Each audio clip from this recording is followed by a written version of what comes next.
प्रजासत्ताक दिनाच्या पूर्वसंध्येला पद्म पुरस्कारांची घोषणा करण्यात आली आहे। यामध्ये विविध क्षेत्रांमध्ये आपल्या कर्तृत्वाचा ठसा उमटवणाऱ्या मान्यवरांना यंदाचे मानाचे पद्म पुरस्कार घोषित झालेले आहेत। यामध्ये क्रिकेटपटू रोहित शर्मा, हरमनप्रीत कौर, प्रवीण कुमार, अभिनेता आर माधवन यांना पद्मश्री पुरस्कार जाहीर झालेला आहे। तर अभिनेता मामुटी, गायिका अलका याज्ञिक, माजी राज्यपाल भगतसिंह कोश्यारी यांना पद्मभूषण घोषित झालेले आहे। तर धर्मेंद्र आणि ॲडव्होकेट गुरु पियुष पांडे यांना मरणोत्तर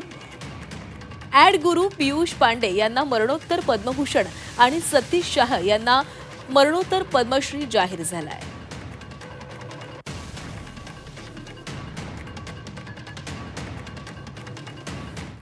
तर ममुटी यांना पद्मभूषण पुरस्कार जाहीर झालेला आहे। अलका याज्ञिक यांना देखील पद्मभूषण पुरस्कार जाहीर करण्यात आला आहे। तर मरणोत्तर पद्मभूषण हा पियुष पांडे यांना जाहीर झालेला आहे। तर मरणोत्तर पद्मभूषण पुरस्कार हा शिबू सोरे यांनाही जाहीर झाला आहे।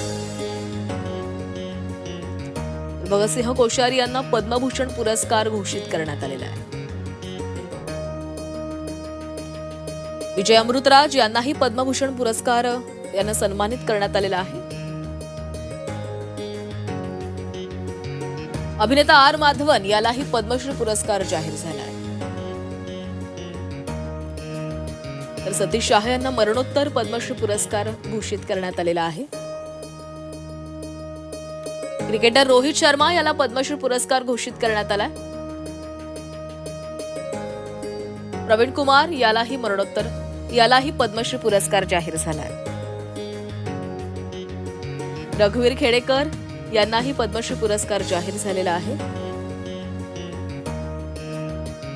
तर भिकल्या लाडक्या धिंडा यांनाही पद्मश्री पुरस्कार जाहीर झाला आहे। श्रीरंग देवबा लाड यांनाही पद्मश्री पुरस्कार जाहीर झालेला आहे। अशोक खाडे यांच्याही नावाची घोषणा पद्मश्री पुरस्कारासाठी झाली। आर्मिदा फर्नांडिस यांच्याही नावे पद्मश्री पुरस्कार जाहीर झालेला आहे।